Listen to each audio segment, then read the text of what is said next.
morning, church friends. I hope that you have had a really nice weekend. We had lots and lots of rain here throughout the week, but we've had some breaks this weekend. It's been really great. So I hope you've been able to do lots of fun things. So our affirmation for this week, we're going to be talking a little bit about something called humility. And it's not about feeling humiliated. In fact, it's very different from that. So our affirmation is, I know that the spirit of the universe can do great and small things through me. There's a verse in the Bible in Philippians 2:3-4. I'll read it to you. Do nothing from selfish ambition or conceit, but in humility regard others better than yourselves. Let each of you look not at your own interests, but the interests of others. So that talks about considering other people, not just ourselves. So I'm going to tell you a story today about a king. And this comes from a Caribbean folk tale. I think you'll like it. Long ago lived a good king named Regis. In his kingdom, there was a young carpenter named Derek, who made beautiful wooden chests. The chests were sturdy and useful, and he loved to make them. Some of them were plain, some were fancy, such as the one that he made for the king. He painted purple and gold. King Regis was very pleased and declared Derek the royal carpenter. No one knew the purple and gold chest was destined to become an important part of the king's future. King Regis was not cruel or stupid. He served his country well, and the land prospered. The people worked hard and cooperated with one another. No one went hungry. They were friendly with the neighboring kingdoms and kept the peace for many years. The king was grateful his people were happy. Then one day he overheard the cook say to the assistant cook, King Regis is the best we have ever had, and the king silently agreed.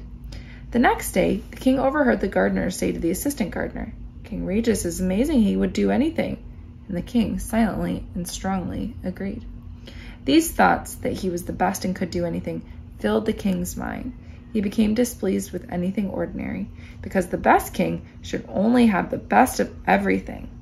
His favorite carrot soup was no longer tasty enough, so he sent it back to the cook. The garden no longer seemed beautiful enough, so he ordered it dug up and replanted with flowers that would never wilt or die. The king found it hard to sleep because he worried about staying the best king ever. Each day he had to find another way to show that he was the best and he could do anything. He paced restlessly back and forth in silver moonlight. The moon was so bright and silvery that the king wondered what it would be like to touch it. Well, why can't I touch it? I can do anything. He immediately ordered that the royal carpenter be awakened and brought before him. What is the fastest way to build a tall tower? Demanded the king when the sleepy carpenter arrived in the royal bedchamber. The carpenter had no idea what the king wanted, but he immediately thought of all the chests he had made and answered. If you stack up all the chests in the kingdom, they would make a tall and sturdy tower. That's a brilliant idea. I want to touch the moon, so begin at once, the king commanded. The carpenter was too astonished to reply. He knew it would be impossible to build a tower tall enough to reach the moon, but he thought it best to let King Regis find out himself, so he went to work. Every chest in the kingdom was brought to the garden and stacked up. The king's purple and gold one was first, and then all the others went on top. When all the chests were stacked, it was not high enough to reach the moon, so the king ordered the carpenter to make more chests.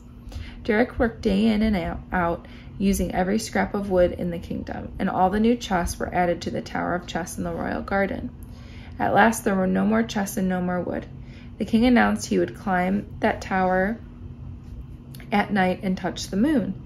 Everyone watched in wonder as the king carefully made the difficult climb all the way to the top. When the king stretched up his hands as he stood on the last chest at the top of the tower, the moon was still out of reach. But how could this be? He was the best and he could do anything. The king demanded that one more chest be set up. All he needed was one more. But there are no more chests, your majesty, the carpenter shouted. Then take one from the bottom and send it up, the determined king commanded. Derek knew the king's pride had finally made him blind to even the most obvious situations. There was nothing to be done but to do as the king commanded.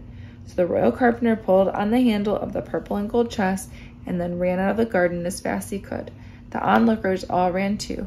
Of course, the tower toppled over with a huge crash, filling the garden with chests of every size and color. When every chest had fallen and dust had settled, the carpenter was afraid to look for the king, but unbelievably, the king lived. King Regis returned to his royal duties with a very different attitude. One day he overheard the cook say to the gardener, Our good king is foolish, but he is no longer full of pride. And the king silently and strongly agreed.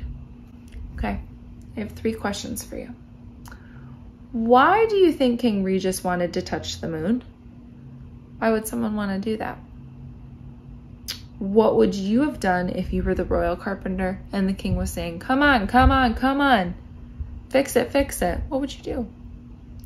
How do you think the king was different after his experience? After he toppled over and fell, what do you think changed in him?